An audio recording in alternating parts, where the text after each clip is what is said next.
नमस्कार, आप देख रहे हैं IBC 24। मैं हूं आपके साथ तृप्ति सोनी। खास पेशकश में आपका स्वागत है और हम बात करेंगे नक्सलियों के विदेशी कनेक्शन की कि क्या नक्सलियों का ISI या पाकिस्तान की दूसरी सुरक्षा एजेंसी से कोई संपर्क है। क्या भारत में अशांति फैलाने के लिए लाल दहशतगर्दों तक इस तरह से पाकिस्तान हथियार भेजने की कोशिश कर रहा है। ये सवाल इसलिए उठ रहे हैं क्योंकि बिहार के राजौली में कुछ दिनों पहले नक्सलियों से हुई मुठभेड़ में पाकिस्तान ने बनी AK-47 की कारतूस बरामद हुई थी। इस खुलासे के बाद जहां देश की सुरक्षा एजेंसियां चौकन्नी हो गई है, वहीं नक्सल प्रभावित बस्तर में भी फोर्स अलर्ट मोड में आ गई है। आइए देखते हैं पूरी रिपोर्ट। लाल दहशतगर्दों की संगीन साजिश, बस्तर को फिर देना चाहते हैं जख्म। विदेशी हथियारों का कर रहे इस्तेमाल, नक्सलियों का पाकिस्तान कनेक्शन। छत्तीसगढ़ के लिए नासूर बने नक्सलियों की अंतर्राष्ट्रीय कनेक्शन की सुगबुगाहट फिर तेज हो गई है। बिहार के राजौली में हुए एक मुठभेड़ के बाद पाकिस्तान में बनी AK-47 की गोलियां बरामद हुई हैं। कथित तौर पर दंडकारंड इलाके में भी इन गोलियों के इस्तेमाल की जानकारी सामने आई है, लेकिन इसकी पुष्टि सुरक्षा एजेंसियां नहीं कर रही हैं।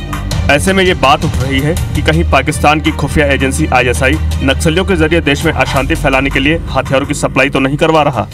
इधर जो छत्तीसगढ़ में भी जो एनकाउंटर के पश्चात जो आर्म्स एम्युनिशन बरामद किए गए थे, उनमें भी कई फॉरेन मेड जो वेपन्स हैं या एम्युनिशन का भी हम लोग बरामद किया थे। उसका सोर्स को हम तस्दीक करके लगातार कार्रवाई करते आ रहे हैं और ये जैसलपुर में जो अमेरिकन मेड्स जो गन्स हैं, इस टाइप का जो वेपन्स भी हमको बरामद करने के लिए एनकाउंटर के पश्चात किए गए थे। कुछ समय पहले ही जर्मन मेड असॉल्ट राइफल नक्सलियों के कैंप से पुलिस ने बरामद की थी, जिससे ये तो साफ है कि सप्लाई और अपनी मिलिट्री ताकत बढ़ाने के लिए लाल दहशतगर्दों के अंतर्राष्ट्रीय संपर्क लगातार मजबूत हो रहे हैं। वहीं सुरक्षा एजेंसियां इस मामले में बड़ी कामयाबी हासिल करने में अब भी नाकाम रही हैं। मेरे विचार से कि थ्रू स्मगल होकर इस तरह के कई बार वेपन आते हैं, परंतु इसकी तहकीकात की जा रही है और इस पे जैसे जर्मन मेड राइफल यहाँ पे मिला था, उसकी तहकीकात के लिए हमने उसको फॉरेंसिक लैब भेजा है। वहाँ की रिपोर्ट आने के पश्चात हम फिर उन्हें पुनः जो वरिष्ठ स्तर पे, चाहे वो दिल्ली स्तर पे, वहाँ पे भेजेंगे, जिससे कि हम पता करने की कोशिश करें कि कहाँ से इसका ऑरिजिन हुआ था और किस प्रकार से नक्सलियों को ये हासिल हुआ था। मुठभेड़ या फिर नक्सली कैंप को ध्वस्त करने के बाद सुरक्षा बल अक्सर हथियार बरामद करते रहे हैं, लेकिन इन दहशतगर्दों तक हथियार सप्लाई करने वाले बड़े मगरमच्छ अब तक पकड़े नहीं गए हैं। नरेश मिश्रा, IBC 24, जगदलपुर। भारत में जन क्रांतिकारी सेना बनाने के लिए नक्सली ज्यादा से ज्यादा हथियार हासिल करने में जुटे हुए हैं। प्रमुख रूप से सैन्य बल और पुलिस जवानों से हथियार हासिल करना भी नक्सलियों का जरिया है। अक्सर बड़े हमले की वजह हथियार लूटना रहता है। कोरापुट से लेकर बस्तर के दंडकारण्य से लगे सभी इलाकों में अब तक नक्सलियों ने इसी तरीके से ज्यादातर हथियार हासिल किए हैं, लेकिन ऐसे हथियारों को चलाने के लिए कारतूस की बड़ी समस्या होती है, लिहाजा वो नए नए तरीके ईजाद करते रहते हैं।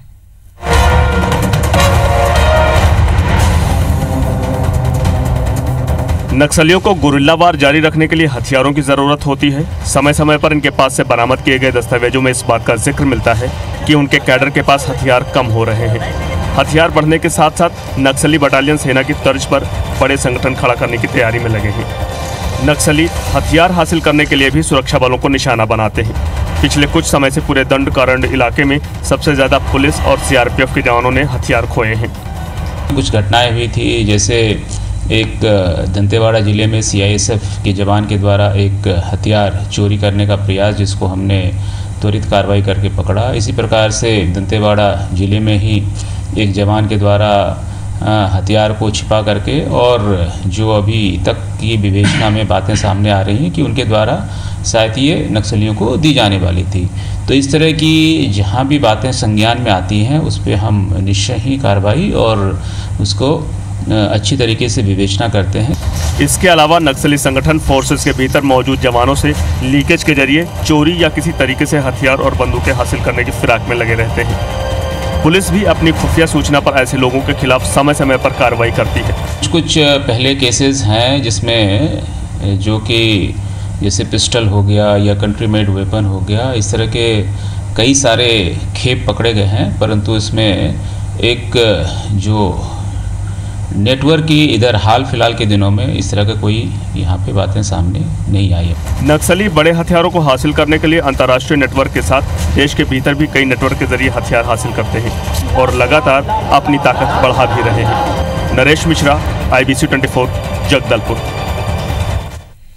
तो लाल दहशतगर्दों की नई प्लानिंग है जिसके लिए उनके इरादे कुछ और ही नजर आते हैं। विदेशी घुसपैठिए कहीं न कहीं बस्तर पर भी आक्रमण कर रहे हैं। ज्यादा जानकारी लेते हैं, हमारे सहयोगी नरेश मिश्रा जगदलपुर से जुड़ गए हैं। नरेश, जहां तक मुझे याद है किस्टाराम में जो सर्चिंग हुई थी, मुठभेड़ हुई थी, एक हथियार बरामद किया गया था। उस दौर के रिपोर्ट में आया था कि ये हथियार सुरक्षा बलों के पास भी नहीं थे, जो नक्सलियों ने इस्तेमाल किए थे। ऐसे में अभी हाल ही में जो बिहार में घटना हुई है, नक्सली मुठभेड़ हुई जिसमें उर्दू में लिखा गया राइफल बरामद किया गया है, क्या देखा जा रहा है कि बस्तर में विदेशी आतंकवादी घुसपैठिए लगातार अपना प्रभाव बना रहे हैं और नक्सलियों को फंड सप्लाई कर रहे हैं, हथियार सप्लाई कर रहे हैं? देखिए, ये निश्चित तौर पे सुरक्षा एजेंसियों ने इसको काफ़ी गंभीरता से लिया है तृप्ति, और ये तो जाहिर है कि माओवादियों को हथियारों की गोली की आवश्यकता काफ़ी ज़्यादा होती है और आमतौर पर जो अत्याधुनिक हथियार है, इनसे जुड़े इन हथियारों को न तो बनाने की महारत है माओवादियों के पास, न तो इनके लिए जो विशेष तरह की गोलियों की सप्लाई होती है वो अपनी तरफ से निर्मित कर सकते हैं और आसान नेटवर्क से हासिल कर सकते हैं। तो इसके लिए उनके पास दो ही जरिया होता है कि एक तो वो लूट या किसी घटनाक्रम के जरिए वो हथियार और वो आयुध हासिल करें, या फिर इसके अलावा कोई इंटरनेशनल या जो नेशनल लेवल पर इस तरह के गैंग या कोई रैकेट काम कर रहे हों या जो सरगने हों जो इस तरह की सप्लाई अवैध तौर पर करते हैं, चाहे वो दूसरे देशों के जरिए करते हों या फिर आंतरिक तौर पर किसी तरह से हासिल करके उसको बेचने या खरीदने का काम करते हों, ऐसे नेटवर्क पर माओवादी लगातार संपर्क बनाए रखते हैं। और पिछले कई सालों में ये देखा गया है, कई ऐसे मामले सामने आए हैं जहां पर इस तरह से माओवादियों द्वारा हथियार की खरीद फरोख्त अवैध रूप से की गई है।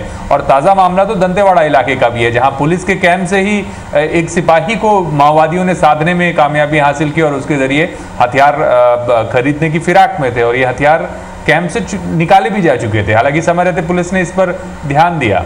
तो ये जो पूरा मामला है, क्योंकि पाकिस्तान से जब अगर इस तरह की चीज़ें किसी इलाके में पहुंच रही हैं और माओवादियों के पास पहुंच रही हैं जिनका बहुत सारे जिलों तक संपर्क है, बहुत सारे जिलों में उनका नेटवर्क है, उनकी ताकत है, तो ये निश्चित तौर पर सुरक्षा एजेंसियों के लिए गंभीर मामला है।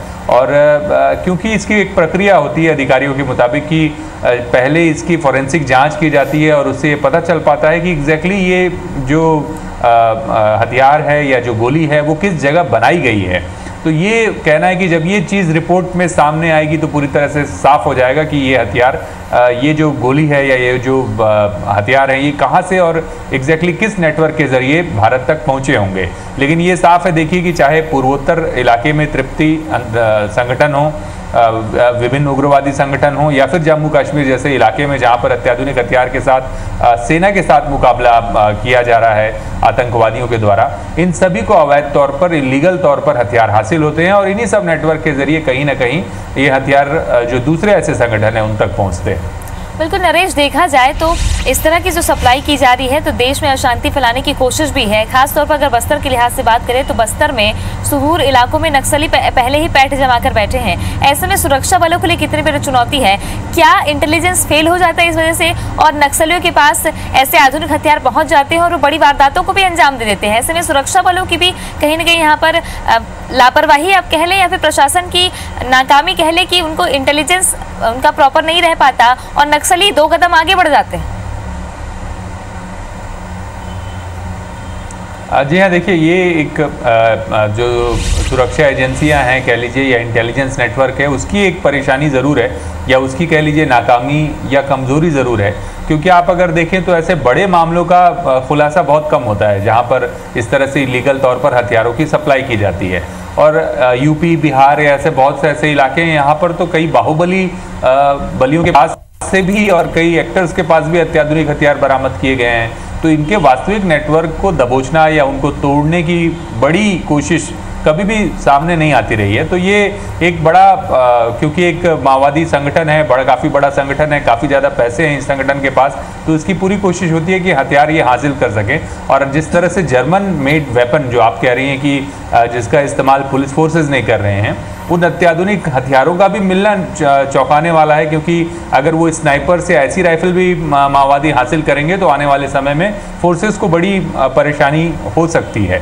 और निश्चित तौर पे क्योंकि माओवादियों का तो खुला ये जो जंग है, माओवादियों की तरफ से गुरिल्ला युद्ध है, वो तो खुली लड़ाई है और वो ऐसे हथियारों को हासिल हर हाल में करना चाहते हैं जिससे उनकी ताकत बढ़े, उनके हमले ज़्यादा कारगर हों और उसके ज़रिए वो ज़्यादा हथियार और जो अपनी ताकत है वो ज़्यादा से ज़्यादा बढ़ा सकें। पर इन सारी चीज़ों पर नियंत्रण करने के लिए निश्चित तौर पे सुरक्षा एजेंसियों की जिम्मेदारी अहम है और ऐसा लगता है कि इस मामले में कोई बड़ा काम या बड़ी पहल नहीं हुई है, क्योंकि जिस तरह से हम सिलसिलेवार काफ़ी लंबे समय से देखते हैं कि जब भी इस तरह के कोई मामले होते हैं, चाहे वो विस्फोटक बरामदगी का मसला हो या फिर गोलियां या हथियार बरामद करने का मामला हो, वो जांच पर जाने के बाद उसका कुछ पता नहीं चलता कि उस मामले में क्या नतीजे आए हैं।